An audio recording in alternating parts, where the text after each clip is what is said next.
Welcome everybody. I'm going to start off here. So my name is Phil Glennie. I am the Director of Marketing and Sales here at Long-Term Technology Services.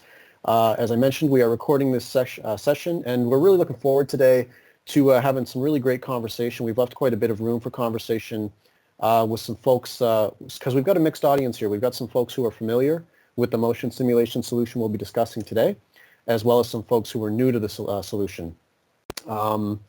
Now, to make sure we get through the important part today, which is the live demo to show you sort of some of the things you can do with Dynmik Design for Mold, we're going to wait until the last third of the presentation to have an open discussion.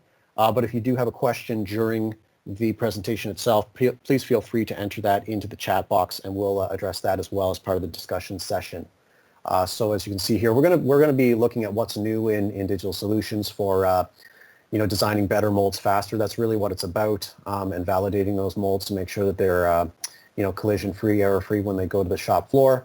We're going to have quite a bit of a great discussion with some of your industry peers here in mold design, and then we're going to talk about actually some things that you would want it to do that it might not be able to do yet.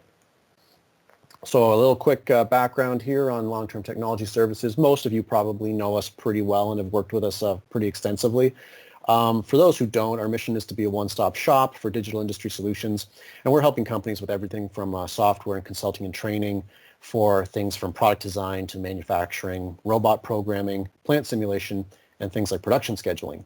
And we're always around for a hassle-free chat, and we love learning more about what's on your mind these days and where you want to go. And we really want to help you, improve your processes and take full advantage of what's out there. And as many of you probably know, we are very, very specialized in automotive tooling and the tooling sector in general. And today we're going to be talking about, design validation and simulation here. And we're a very proud Siemens smart partner and technology partner. The solution we're going to be talking about today sits inside Siemens NX CAD software. So a quick agenda for today's discussion. We're going to just do what we just did, which is the meeting introduction and walkthrough. We're going to go through the main benefits of Dynmik Design for Mold. And then we're going to get into the meat of the presentation, which is the demonstration of what's new. And that's really going to be important because, the what's new section really is features today that are driven very heavily by requests and demand from the mold making industry. And then we're going to have some conversation about shared experience with people who are familiar with the solution already, and then some new enhancement requirements for future releases. So just a quick rundown of the benefits of Dynmik Design for Mold. So the idea behind it, right, the spirit behind it is that you're using motion simulation, things like clearance analysis, collision checking.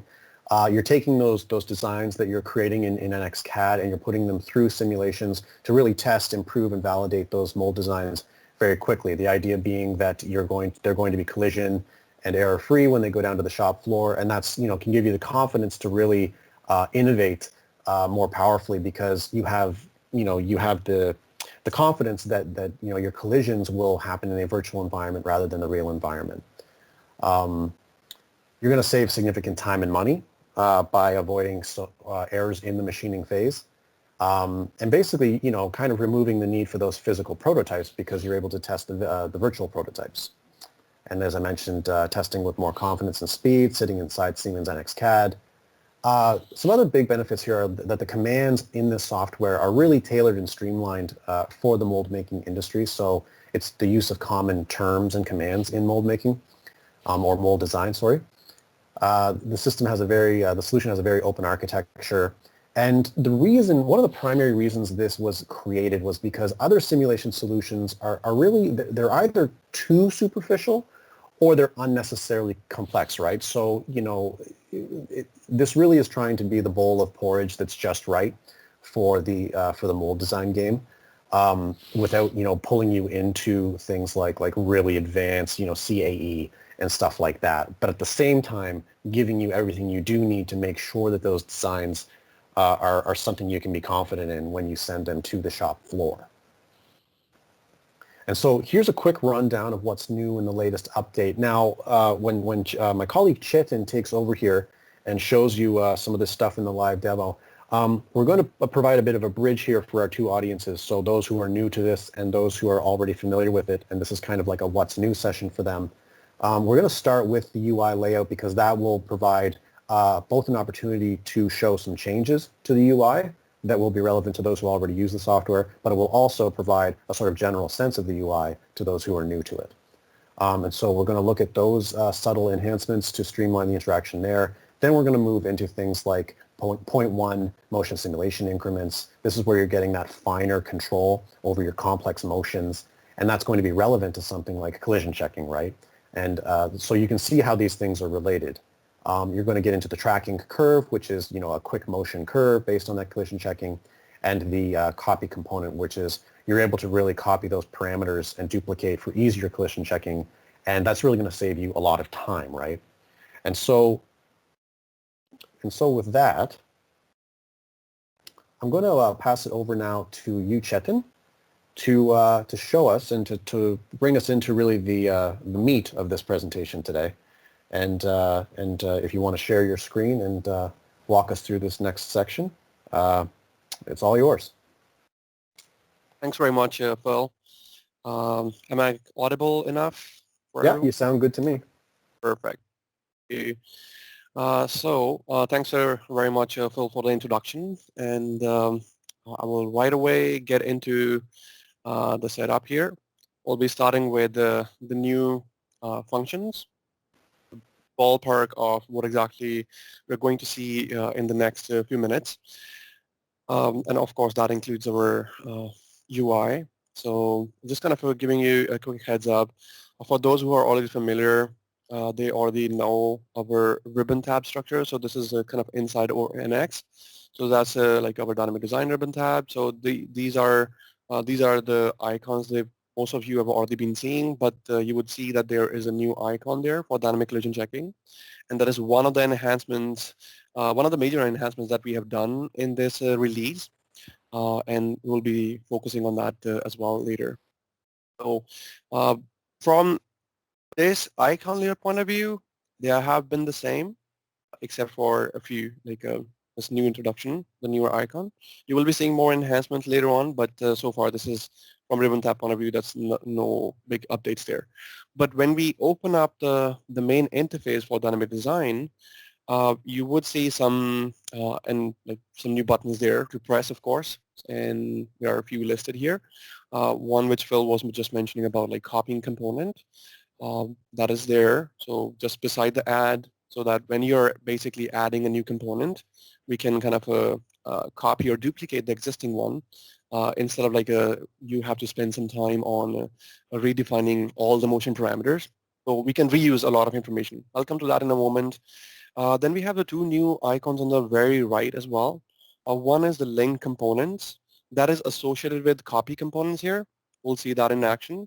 And then there's this new function here too, which is tracking curve, which is kind of one of the shared functions between our DI program as well, because this is more for by visually saying where a component will move in your 3D environment just by merely seeing the curves, how it will move, and then we can see whether it makes whether it clears out your interest points or not.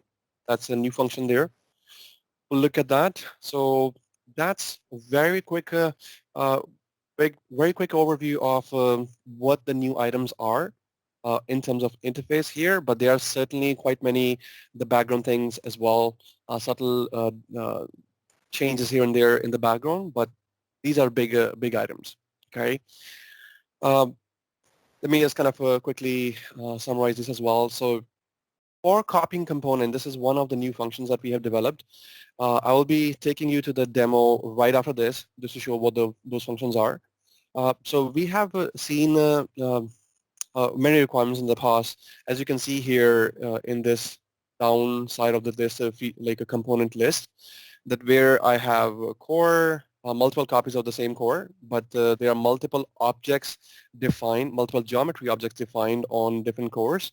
Same thing can be applied for, let's say, a component called cavity, because that's typically what we developed this for. So when we are doing that collision checking, we know that using the out-of-the-box functionality, there's a lot, like most of the things get highlighted initially, right? And when we want to go through a lot of collision checking, then it's a lot of effort, of course. So what this is one of the things that we've tackled with. So we kind of added this function um, to help you duplicate or divide, basically. I can say, I will call it as dividing. So your existing big or geometry heavy component into subcategories so that you can easily manage them, right? So instead of like dealing with the big massive component and then just kind of going through one by one, you can kind of divide them based on different chunks. Maybe your plates can belong to one thing, your blocks can belong to another chunk. And while we want to divide it, as you know, in the past, if you would have been required to do that, you would have to copy all the motion parameters, what you have done once, and kind of duplicate it multiple times, right? So all those parameters would go like X times, right? So that's been saved. So basically we select the component and select, just give the name and that's it.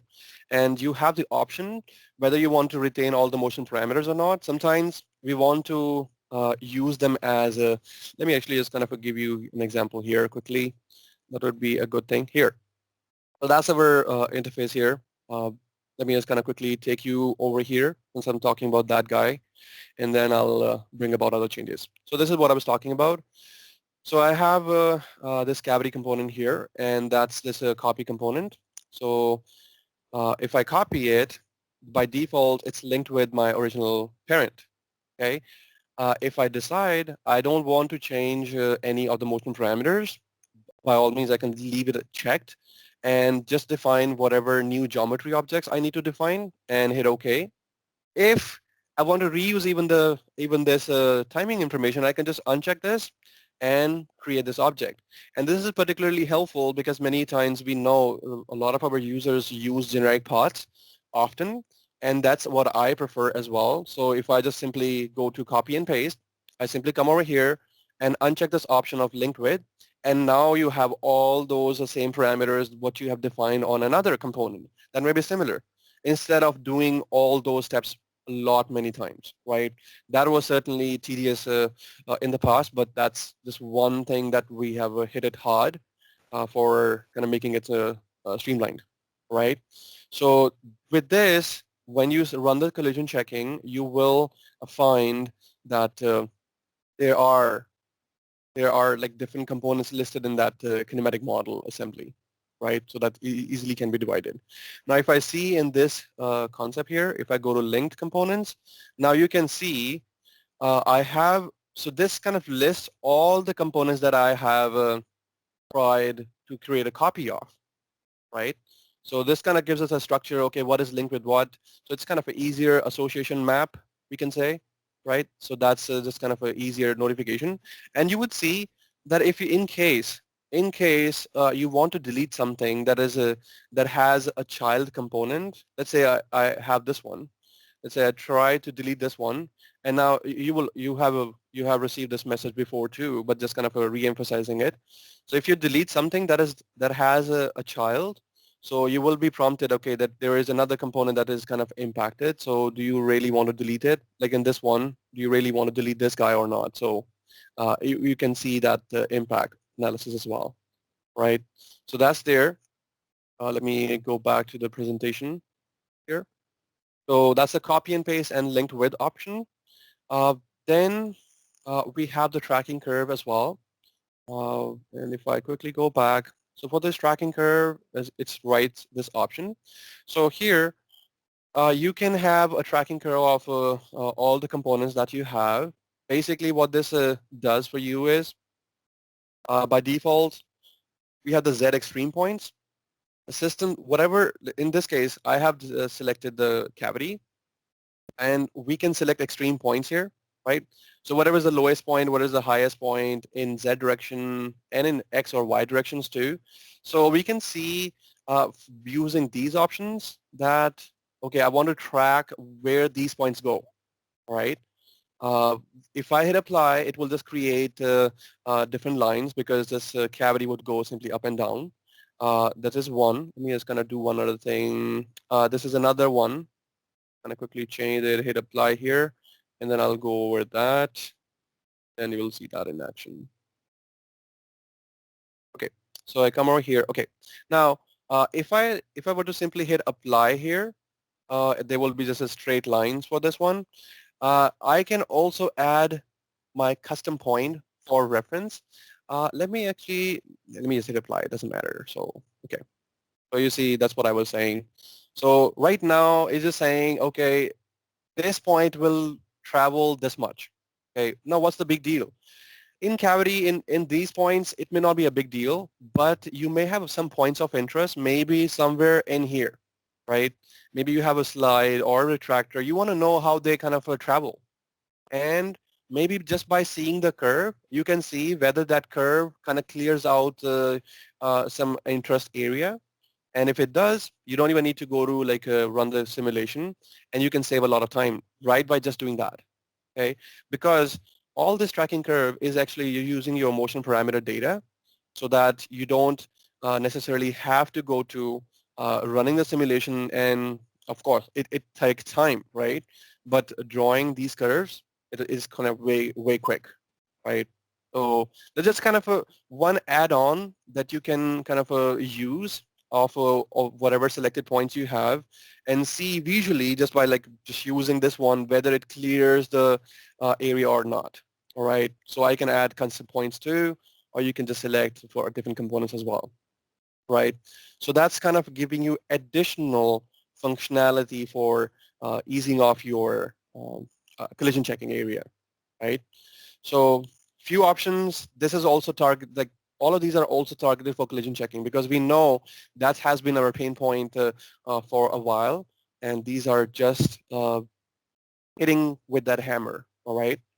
So that's there. And if you, in case any of you have any questions at any time, feel free to post them in the chat window too. And if in case we can respond right away, we will. Otherwise, we'll kind of come back to you at a later time as well, right? Then another big change that we have kind of used or implemented is that we now have a support for 0.1 motion increment. Many of you who are using it, you would know what this is. So basically, when you run the simulation, you have currently you would see, if I go back to, let's say here, so currently we only had the option of 1 and 0.5. Basically 0.5 was not a motion step. So if I run, basically this is kind of a refresh, how your mechanisms will be shown when you run the simulation, how fast they will be shown. So now we have a finer, 10 times finer resolution with 0.1 increment. Previously we only had 1, which was a calculated motion. Then we also had an option of 0.5. It was more like a visual, but was not calculated. If you have like a straightforward linear motions, that would have been okay. But for other like cushioned motions, rotary motions, that may not have been appropriate. But now with this is applicable from NX 1926 upwards. So whoever is using NX 1926 series and upward, they will have this functionality. Our software does support it, but NX has this kind of benchmark, like baseline. They have to have like 1926 and up to get this kind of feature. So I will show you once I get into the simulation. I will show you this feature as well shortly. But now you have a very fine control to see the simulation in a very smooth sense. Okay, you don't have to just kind of make it quick because that's another kind of a request we have been seeing. Like way too fast, we cannot detect it. But that's the way you can control any time. If you want a 0.5, you want 0.2, 0.1. To be honest, from when you are on 9026, you would want to use 0.1. Okay, from our side, it doesn't cause any performance issues at all. Okay, in terms of simulation. But when you get to, of course, like when you get to collision checking, then of course there's so many 10 times more points to check. That's a different story, and that's also we kind of address in one of our updates as well. Okay, I'll come to that in a more detail too. So that refresh interval, when you kind of initialize your project, that's right. The first step when you do, you can set that interval, refresh interval right at the beginning, or you can change it after you have initialized the project as well, depending on as you go, right? So that's also another big enhancement. Okay. Then we get to our main portion, which is collision checking. So that's a brand new functionality that we have developed, and this is how it looks like on your very left. This is the new icon, what it shows. So you can set different, as you can see on this one zoomed figure. So you can set different time ranges as to from what start point to end point of your motion cycle you want to kind of do the testing. You don't necessarily have to run the collision checking on literally the whole cycle when there is no motion. Of course, the system is still okay, but you don't necessarily have to wait for the system to process the data. So you can focus on some areas where your mechanisms are working and what you need to check, and that is where the from and to kind of a range is a kind of a is there. And then you can also set the clearance distance and collision tolerance. So collision tolerance is basically whatever is less than this number that won't be detected. So you can kind of mask out different results. But this is clearance distance is one example that many of our users have been requesting. So sometimes when you want to maintain, let's say, a quarter-inch distance between some component, okay, and maybe 1 inch, whatever, right? So you can specify a distance here, and what happens is if you have two objects getting closer than that distance, they will be shown as a soft. So soft interference. So if you see here uh, in this window, let me just zoom in here briefly. Yeah, this one. So we have a soft result here. And then whatever basically, this is just basically presenting a range. Okay. In the next slide, I think I have, okay, I have an image I will show you in a moment. So basically, if I show you this, then we can see that how much distance or where two objects are resulting in this kind of result. Okay, I'll show you a screenshot momentarily. But here on the rest, you also have touching cases. You also have hard cases. So you can see a different type of results right in the beginning. Okay, we also have a column for severity. This is the result we get from NX. As the depth calculation, what we get. Currently, there would be a scope of improvement for sure, I can say, but definitely this is still a good estimate to begin with. Basically, if I run this collision checking, what I would do is I will simply sort my results by severity as to what should be the most impactful. Uh, let we read our system data first, okay, and then we kind of process our other data too. And this is another hot point a lot of our users kind of deal with, how to kind of filter out this information, right?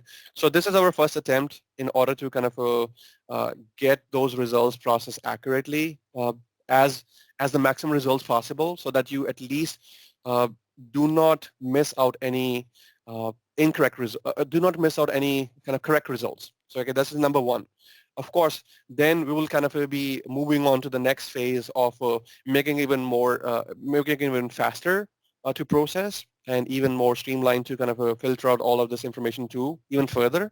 But right now, we have this kind of filters that you can kind of use, like by using the ranges, and also kind of using severity, clearance distance of your choice, and identifying what type of results you're getting. And another thing is, whatever you are seeing here is basically all the collisions you're seeing at once in this result window. You don't need to kind of step forward. I think many of you who have used out-of-the-box functionality in the current versions, so you have to step forward, like move manually to the next step, and then see that this list refreshes. But in our case, what we have done is we kind of present all the data right here for whatever range you have specified. and we can filter out accordingly. So we can also, as you can see here, when I right-click on any result, we have few options here. One is for showing result, uh, resuming display, because once we kind of show results, we can kind of go back to our original display. I'll show you that in a moment. Ignore selected pair, basically. If you're fine with, okay, there is no like a concerning situation in this, you can also ignore selected pairs.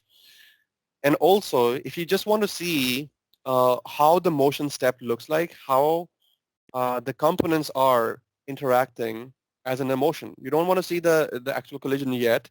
You just can simply go to the motion step. So with that jump to current angle. So we have few of options here too. Then actually at the top, we have another option that was long requested at the time, and that is you can export the motion snapshot. Basically at any point, this kind of an exploded view, you can say at the moment.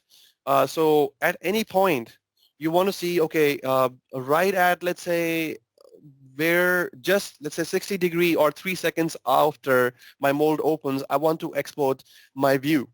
All right, maybe you have some design review to go through, or maybe you want to emphasize on an area where it has collision. All right, so for both, you have an option to export snapshot. So whatever that current timestamp is, you can export that simulation. So whatever is on display, that will be shown. So what I mean by that is, okay, I have another session here to with the same data here, just for a kind of time saving here. I loaded this one here. So basically that's what it looks like, the collision checking. So you have some results here. For instance, let's say I come over here, view result, and if there is anything, I can kind of see it right here as an example. So there is like no pocket created, of course. So someone may have missed something like this, but as we can quickly see, I can right click, resume display. And this is what a quick example, but we can kind of do it for other areas too. Right now, by default, I've currently started by the timing angle. So I specified a range from 160 to 200. Basically, that's the range where the mold is about to close or about to open. So roughly around that, or if it is like a rotary mold, okay? So that's what it is. So you can specify the range, and you can see here that there are some soft results as well. So if I right-click here, view result, and I can see a result like this. So if I create a cut section here even, let me see here, specify transform, and move it inward. Oh, fix. Yeah, this is okay. Fine. Missing some point here. Okay, this is fine. Right. So where is that?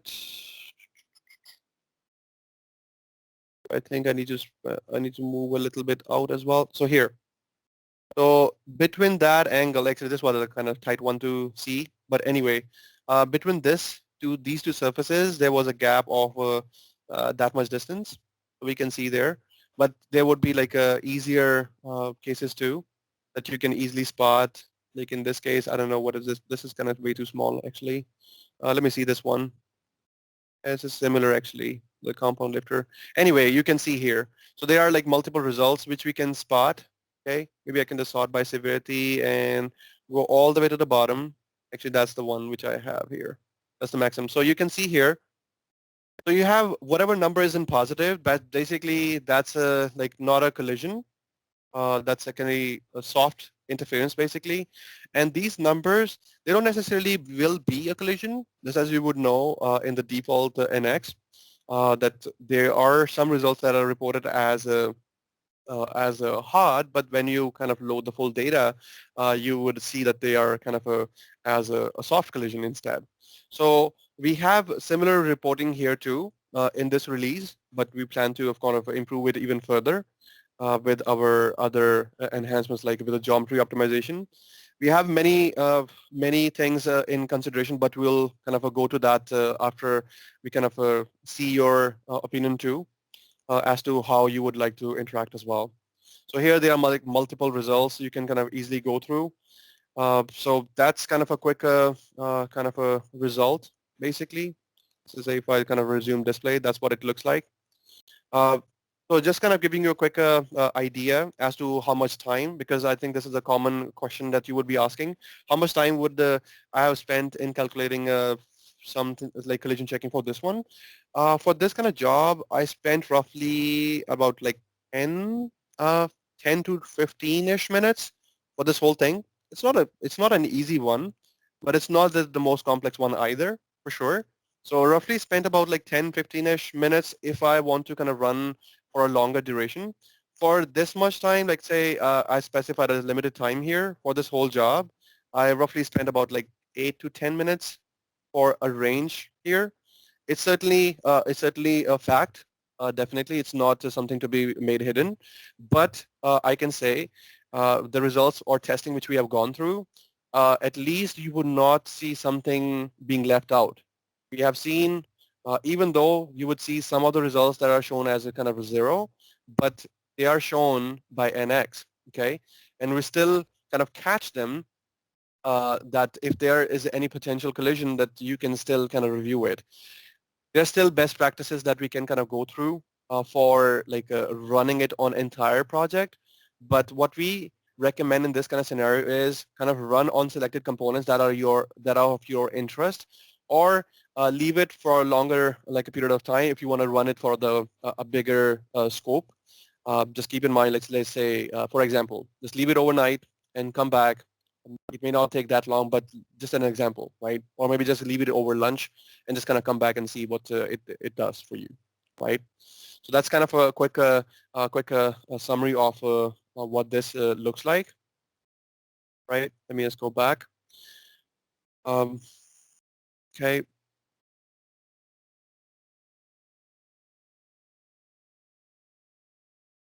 So this is there, and let me see. Let me go back. Just in the collision checking also, when we kind of run the collision checking, we also kind of prepare this kind of report as to see, okay, what exactly was found.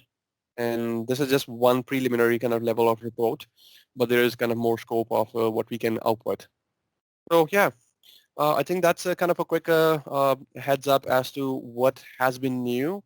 And actually also I can mention that there have been a lot of like background enhancements as to like when you kind of experience the software, a lot of cases were dealt with in the background, right? So there would still be always cases that you would be like very inventive on some of those, but definitely uh, we have tried to capture most of our details that we have encountered so far. All right. So currently, we have gone through some of these highlights, but I would just like to have a quick mention about a few other areas. One is that have been also long requested, and then I'll kind of pass back to Phil to open up for discussion. So one of the areas that we haven't spoken about is uh, for installation. This is for IT. We have silent installations available as well, and we also have uh, centralized setting available too. So whatever settings that you kind of do or customizations do you do in the Dynmik Design context, we can also kind of like specify an environment variable to point to us like a centralized location for all the users, not necessarily just one or two. This has been kind of addressed in this release. Okay, more details, of course, like once you receive the update, you will receive that, especially with this document as well. But that's kind of something that you will be getting, right? And there have been some enhancement with like a slide component, like a go with cases. There is a new function for, let's say, linked with under slide. There are other enhancements too, like expanded view has a curve controls to kind of show what that looks like. As you can, if I just go and quickly scroll through here, this is this kind of expanded view. This is kind of for the settings file which I was talking about. So in the background, you can kind of pick up with like the defaults, some custom names, the group customization. So you can specify with the this environment variable. And these are some of the like curve controls. So you can hide or show component groups, and also you can hide or show components directly from the drop downs here. Oh yeah. And then you have zoom control on your motion control curves. That's there, and this is the linked with option here. Yeah, so with that, so this is what we have looked at, and so we have talked about the UI layout customization or enhancements. Big highlights are definitely point one increment, collision checking, tracking curve, copy component we spoke about as well. So these are some of the major enhancements that we have in this release and some background enhancements. And that's what we have. And with that, I'll just kind of pass it back to Phil to see if we have any questions or any comments, or maybe I'll let you continue. Yeah, thanks so much, Jetson. I'm going to swap it back over to my screen here and then bring it up here. So one of the things I'm very interested in now is just kind of hearing a little bit about what some of you think about this, and especially some of the folks here who are joining us today who are current users of this software. And so you're seeing these features as additive to what you have already been using. And you can feel free, you should have the power to unmute yourself if you would like. And if any of you, or if you want to raise your hand, we can, using the icon there, we'd love to just get a conversation going around what you think here.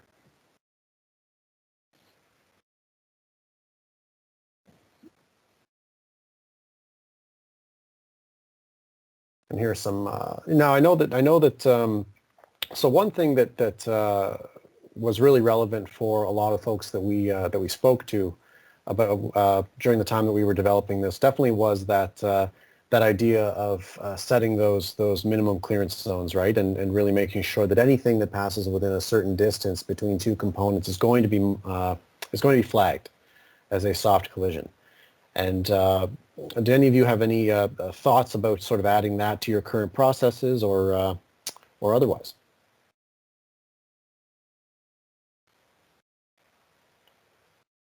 Or does it all make total sense and absolutely everybody should have this because it's the best thing ever? Okay, I've got see a raised hand there from Rob. Let me just see Rob Little. Yeah. So hi Rob. What do you think? Yeah, so in terms of the simulation, I think the expanded tools on the setup front definitely introduce some more capabilities for us, but more so on the collision checking side has always been a little bit more of the pain spot for us, where designers maybe neglect some of their diligence because it's well, to say the least, tedious to get through. And I think some of these enhancements with clearance tolerances and grouping components and ignoring sets, I think that's going to add tremendous benefit back to the workflow that will ease some of that pain for designers and really encourage them to perform their due diligence on their collision checking. That's good to hear, because I mean, like, you know, it's part of the whole reason you create a product like this, right? Is that you're trying not to, you know, you're trying to save work, right? You're not trying to add a bunch. You know, like when you look at the sort of whole life cycle of the product. Chetan, do you have anything else to speak to there in terms of the, you know, the conversations that kind of gave rise to what Rob's talking about there? Yeah, absolutely. I think we have had this discussion. I think we also know about this. We have been having many discussions in the past too, and that has been a pain point for sure. And that's why, like, this is our effort that we want to target this thing with multiple different approaches, trying to just kind of take advantage from all different angles. Of course, even right now, if you ask me, like, if it is the best solution, of course not. And then that's why, like, we are kind of stepping forward. We have many things in our mind, and we are continuing to deliver those. And this is just one step in it, right? We have, like, gathered a few different tools that we saw that would be benefiting, and that's why I kind of try to share at this moment, rather than just kind of waiting forever for eternity and waiting for that one perfect boon and this, oh, it's just kind of that, just get my job done, that one magic button. So, but definitely, like, we understand the pain point there, but this is just one step in that direction for sure. And there will be more and more steps coming in this regard. As you can see, the direction is there, right? So. Mm-hmm. Yep. Yeah, thanks so much, Rob. Is that good for you, or any follow-up to that? Well, I can say I agree with what Chetan's angle is. You're not going to have the perfect solution ever, especially when it comes to software and how users interface it with it. But when we're looking at the addition of tools like jump to current angle or ignoring specified pairs of components, I'm going to say 50% of the time when you're performing a collision check, you don't need the software to perform the actual interference check, do the calculation, show you the highlighted facet of the intersected area. That's a little bit overkill and adds a lot of calculation time to your already time-intensive collision check. But when you can show a designer exactly, okay, here's where these two components are bumping together, most things are going to become obvious once you put it into that frame of reference.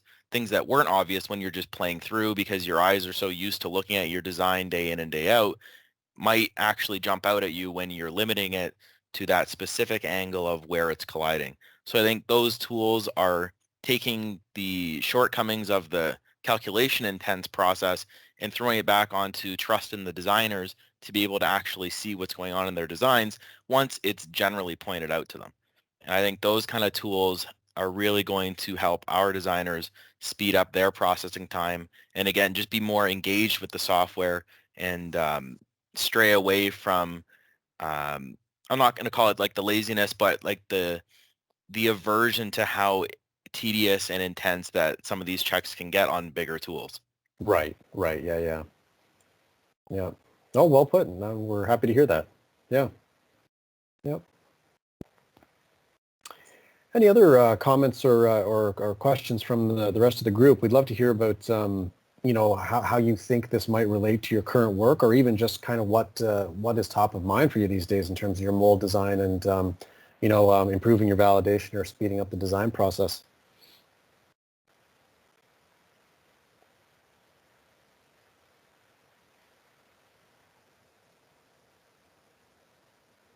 Okay.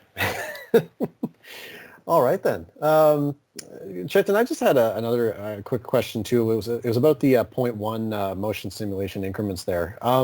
The context around that, like, so, I'm assuming that some specific conversations were informing the development of that feature, and kind of what can you give us a bit of insight into kind of what some of those cases were where where people were saying, look, like we need to get from 1.0 to 0.1. Absolutely, I will. I think actually before I even get there, actually I saw that Jim raised his hand at the time and unmuted himself.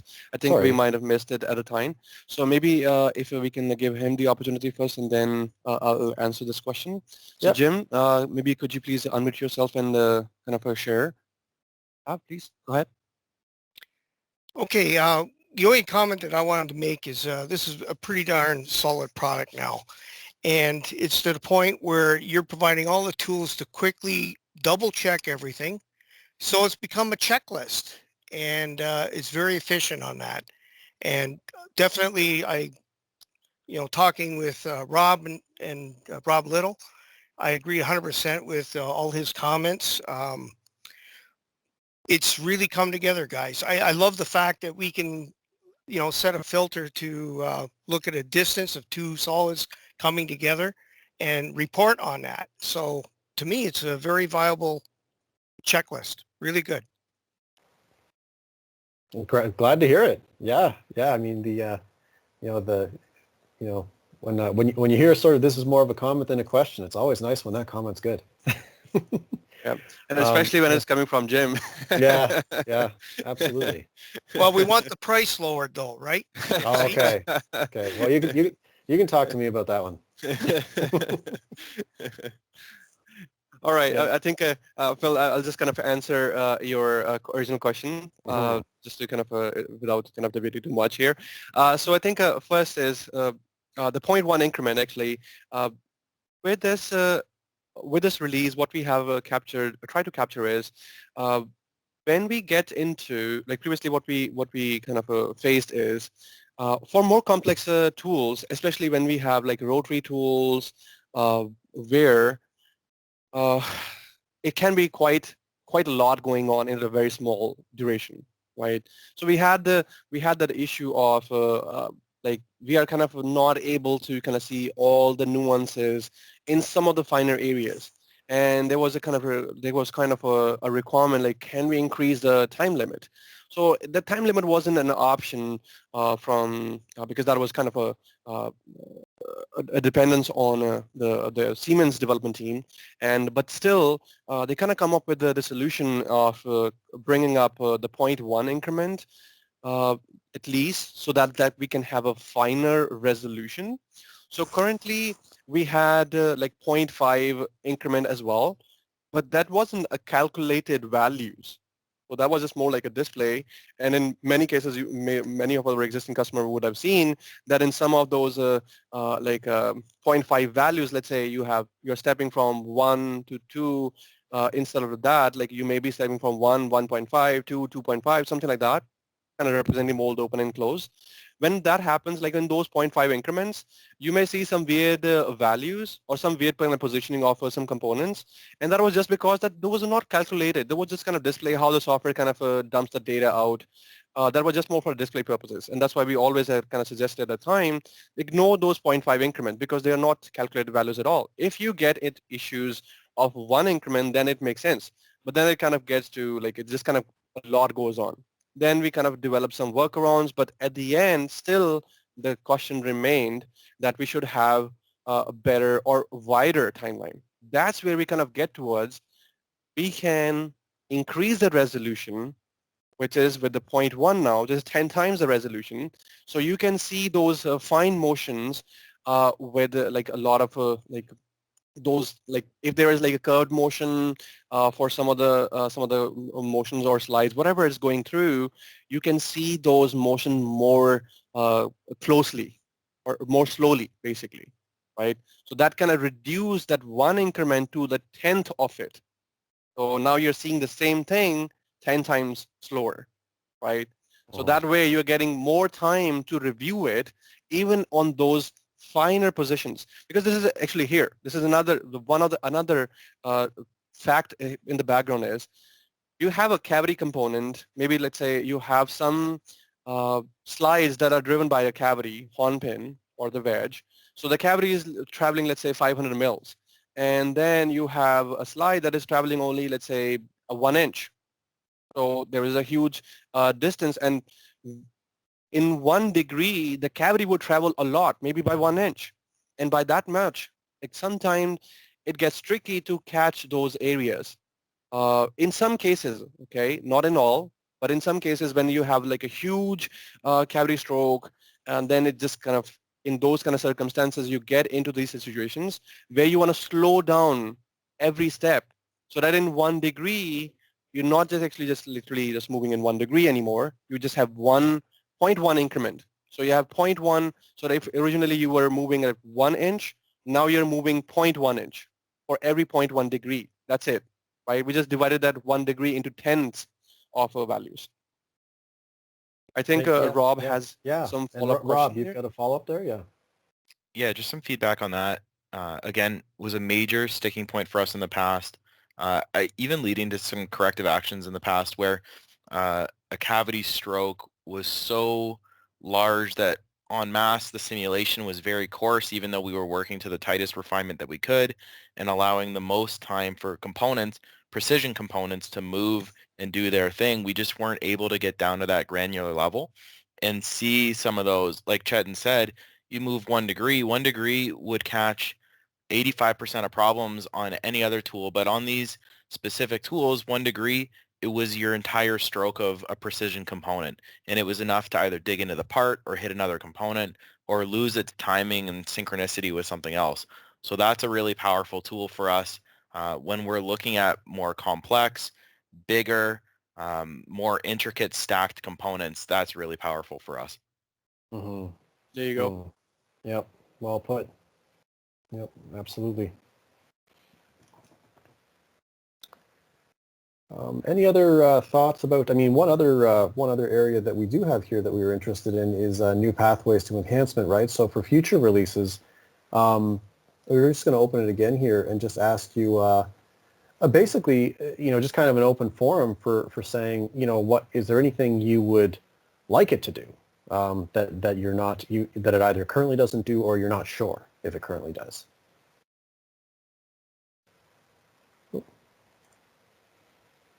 Any thoughts on the wish list for things that you're currently doing in the realm of collision checking, motion simulation, clearance analysis, things like that? I know, I have a big list. You have a All big of list? Oh, we got. Oh, let's. Yeah, there you go, Rob. Rob, what do you Yeah, think? sorry, back to the usual suspect. Yeah. So something that's been on our wish list for a while that we've discussed with Chetan would be the ability to export a simulate, like the facet bodies from a simulation at its various levels of, or at its various angles, right? So the example would be if a customer wants to see their tool at full stroke and they don't want, like a video doesn't suffice, CAD files are not movable and we can't provide them a dynamic file, being able to export almost at any arbitrary angle what those facet bodies are would be hugely powerful. Mm. And that would be powerful for our shop floor, for manufacturing, our shop floor, for the customer, pretty much all the way down the line, not just within our design department. We have that already. I briefly mentioned about it during when I was showing that dynamic collision checking. We already had that function. Oh, so And, so and it'll export the assembly in the exploded view? Yep. Perfect. At any step you want, basically. Yeah, it's an interesting point. I mean, that idea of exporting, right, and sharing with the customer and stuff like that. I mean, with a lot of the simulation work we do, not just in mold design, right, but when you're getting to levels of like plant simulation or robot simulation, using those types of exports for for communicating with clients or with people inside your own organization. I mean, it's a very popular use of simulations, right? Like, whereas you think the primary use case might be for things like design validation and running it, having your designers run it. I've certainly been hearing that come up a lot, even in terms of things like, proof of concept and stuff like that, those types of conversations. I think during my demo, I may have went a bit quicker on that, but definitely, yeah, we do. Yeah, we have a question from Dennis. Yeah.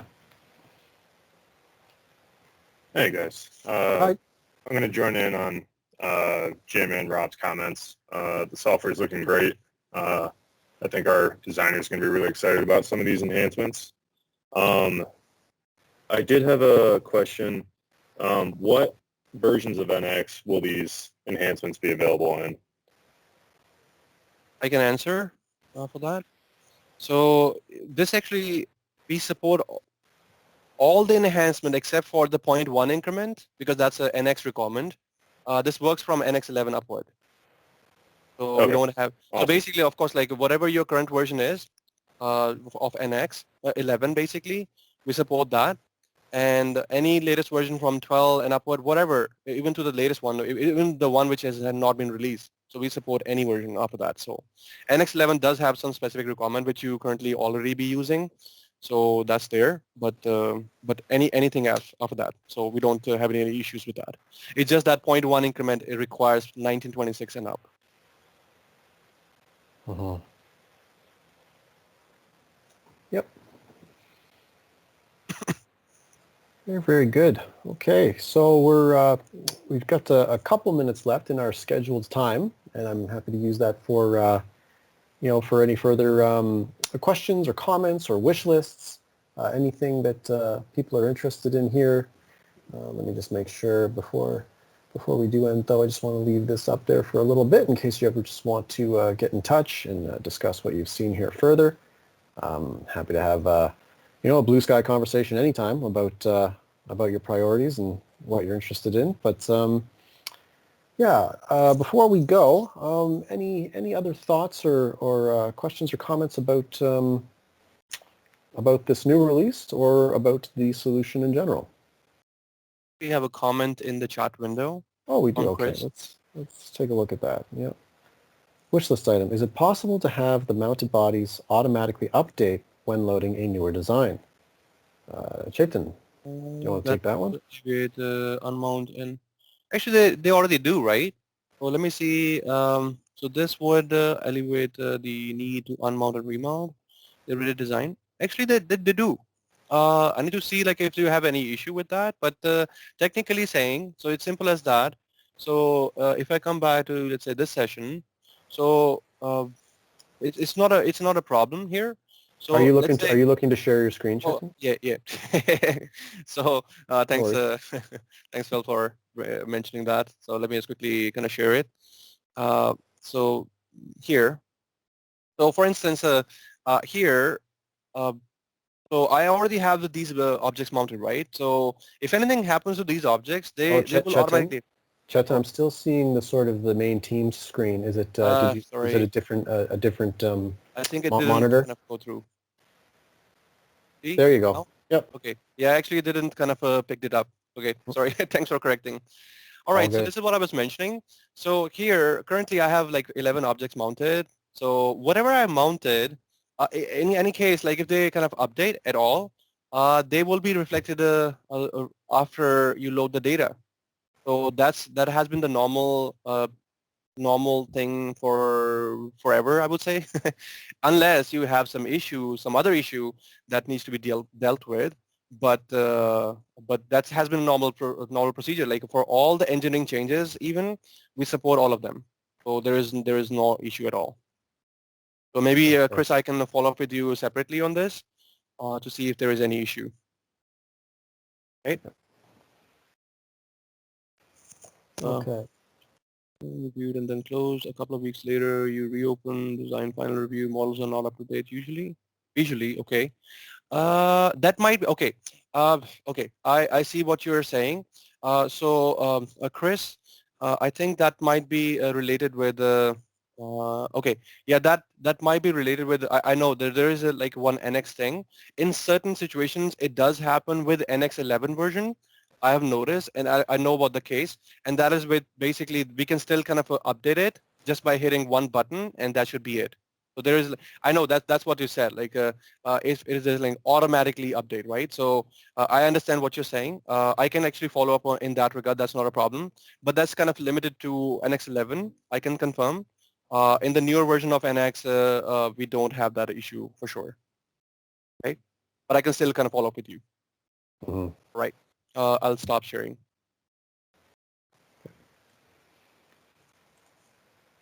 Right. So maybe, Phil, Yeah. I'll pass it back to you. Sorry. Yeah, absolutely. I didn't ask you to kind of share. Oh, it's all good. And with that, let me just take one last look here. And okay, I think that brings us exactly to 11 a.m. and Eastern time, and that leaves us perfectly on time. And if any of you have any follow-up questions or conversations about this, by all means, just reach out to me.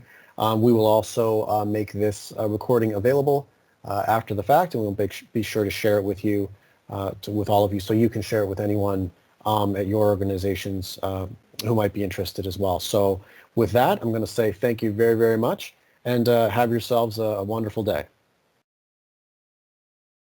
Okay. Thank you. Thank Thanks, you. guys. You have a Thanks, good Bye-bye. day. Yeah, Great have a job. great, thanks. Bye now. Have a great Thank day. you. Bye all. Stay safe.